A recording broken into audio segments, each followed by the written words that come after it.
के बोलो तुलसी महारानी के बोलो शालिग्राम भगवान के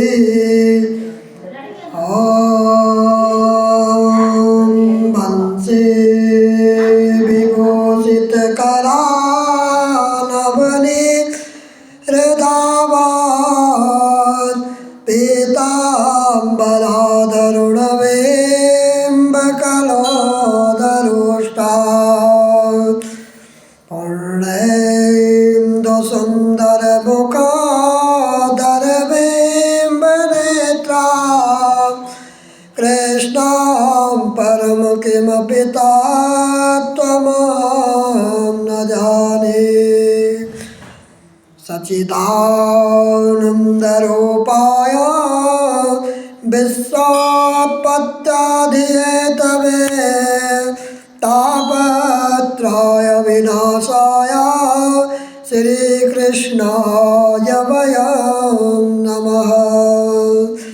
शान्ताकारं भुजगशयनं पद्मनाभं सुरेशं विश्वाधारं गगनसदृशं मेघवर्णं शुभांगं लक्ष्मीकान्तं कमलनयनं योगवृद्ध्यानगम्यं वन्दे विष्णुं भवभयहरणं सर्वलोकैकनाथं।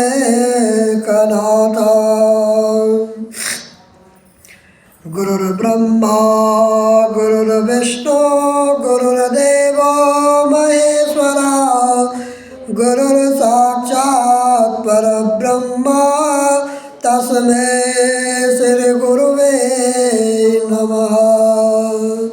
बोलो सद्गुरुदेव भगवान की, बोलो तुलसी महारानी की, बोलो शालिग्राम भगवान की, बोलो गोवर्धन महाराज की, सत्य सनातन धर्म की। ओम नमः पार्वती पतये हर हर महादेव।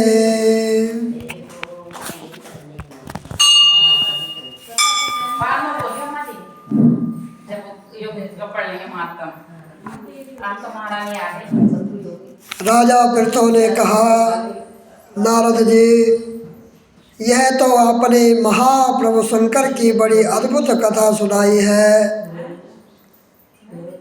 कृपा करके आप अब यह बतलाए कि उस समय राव उस पुरुष से छूटकर कहाँ गया। तब राजा पृथु ने देवर्षि नारद से ऐसा प्रश्न पूछा तो देवर्षि ने कहा, उससे छूटने पर वह बर्बर नाम से विख्यात हो गया और मानो नया जन्म पाकर उसने अपने आप को धन्य माना तथा वह धीरे धीरे जलंधर के पास गया। वहाँ जाकर उसने शंकर जी की चेष्टा की। उसके सुनकर दैत्यराज को बड़ा क्रोध आया और उसने सब दैत्यों को सेना सजाने की आज्ञा दी। कालनेमी और शुंभ निशुंभ आदि सभी महाबली दैत्य तैयार होने लगे। एक से एक बड़ा महाबली दैत्य करोड़ों की संख्या में निकलकर युद्ध के लिए सामंध्य हो गए। महाप्रतापी सिंधुपुत्र शिवजी से युद्ध के लिए निकला। उसके आगे महर्षि शुक्र और छिन्नशिल राहु हुआ। फिर तो उसी समय जलंधर का मुकुट खिसरकर पृथ्वी पर गिर पड़ा। आकाश में मेघ छा गए और बड़े अपशगुन होने हुए। उधर इंद्र आदि सभी देवताओं ने एकत्र होकर कैलाश पर जाकर शिवजी के पास पहुंचकर सारा वृतांत कहा और यहाँ भी कहा कि आपने जलंधर से युद्ध करने के लिए जो भगवान विष्णु को भेजा था, वहाँ उसके वंशवर्ती हो गए हैं तथा लक्ष्मी सहित जलंधर के अधीन होकर उसके घर में निवास करते हैं। अब देवताओं को भी उसके यहाँ निवास करना पड़ रहा है। अब वह सागर पुत्र आपसे युद्ध करने के लिए आ रहा है, अतएव आप उसे मारकर हमारी रक्षा कीजिए। देवताओं से यह सब कुछ सुनकर शंकर जी ने भगवान विष्णु से पूछा, हे ऋषिकेश, युद्ध में मैं जलंधर का संहार क्यों नहीं किया और वैकुंठ को छोड़कर आप उसके घर में कैसे चले गए? यह सुनकर भगवान विष्णु ने हाथ जोड़कर नम्रतापूर्वक शंकर से कहा, उसे आपका आश्वह लक्ष्मी का भाई होने के कारण नहीं मारा है। वह बड़ा ही वीर व देवताओं से अजेय है। मैं सत्य कहता हूँ कि उसे कोई भी मार नहीं सकता है। इस बार मैं मुग्ध होकर मैंने स्वयं उसके घर में रहने का वर दे दिया है और इसी कारण मैं उसके घर में रहता हूँ।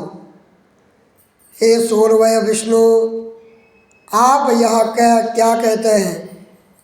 उस दैत्य जलंधर को मैं अवश्य मारूंगा, इसमें कुछ भी संदेह नहीं है। अब आप सब देवता जलंधर को मेरे द्वारा मरा हुआ ही जानकर अपने स्थान को जाइए। जब शंकर जी ने ऐसा कहा तो सब देवता संदेह रहित होकर अपने स्थान को चले गए। ठीक उसी समय पराक्रमी जलंधर अपनी विशाल सेना के साथ कैलाश पर्वत की ओर घेर कर सिंहनाद करने लगा। दैत्य के नाद और कोलाहल से भगवान शिव शंकर क्रोधित हो गए। उन्होंने अपने नंदी आदि गणों से उसके साथ युद्ध करने की आज्ञा दे दी। कैलाश पर्वत के समीप भीषण युद्ध होने लगा। दैत्य अनेकों प्रकार के अस्त्र शस्त्र बरसाने लगे। मेरी मृदंग, शंख और तीरों, हाथी, घोड़े, घोड़ा और रथों के शब्द से पृथ्वी कांपने लगी। युद्ध में कट कर मारे हुए हाथी घोड़े पैदलों पर पहाड़ सा लग गया, इससे कि युद्ध भूमि और भी आगम्य हो गई। दैत्यों के आचार्य श्री शुक्राचार्य जी अपनी मृत संजीवनी विद्या से सब दैत्यों को जिंदा करने लगे और यह देखकर शिवजी गण व्याकुल हो गए और उनके पास जाकर सारा वृतांत सुनाया। उसे सुनकर भगवान रुद्र के क्रोध की सीमा न रही। वह अपने भयंकर रूप से दिशाओं को प्रज्वलित करने लगे। फिर तो उस समय उनके मुख से एक बड़ी भयंकर कन्या उत्पन्न हुई, जिसकी कि दोनों जंघाएं ताल वृक्ष के समान थी। वह युद्ध भूमि में जाकर सब असुरों का चर्वण करने लगी। तब युद्ध भूमि में इस प्रकार विचरते हुए वह शुक्र जी के समीप पहुँची और उन्हें शीघ्र ही अपने अंदर में विलुप्त कर लिया। फिर स्वयं भी अंतर ध्यान हो गई। शुक्र के गुप्त हो जाने से दैत्यों का मुख मलिन पड़ गया और वह युद्ध भूमि छोड़कर भाग गई। इस पर उनके शुंभ, निशुंभ और कालनेमी आदि सेनापतियों ने अपने भागते हुए वीरों को रोककर शिव गणों का बड़ा कठिन प्रहार करना आरंभ किया। और ऐसा ही शिव जी के नंदी आदि वीर गणों ने भी,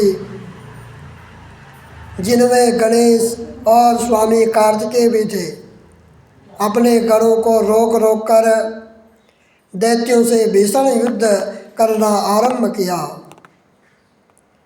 बोलो सत्य सनातन धर्म के, बोलो तुलसी महारानी की, बोलो शालिग्राम भगवान की, बोलो शिव शंकर भगवान की। श्रीमन नारायण नारायण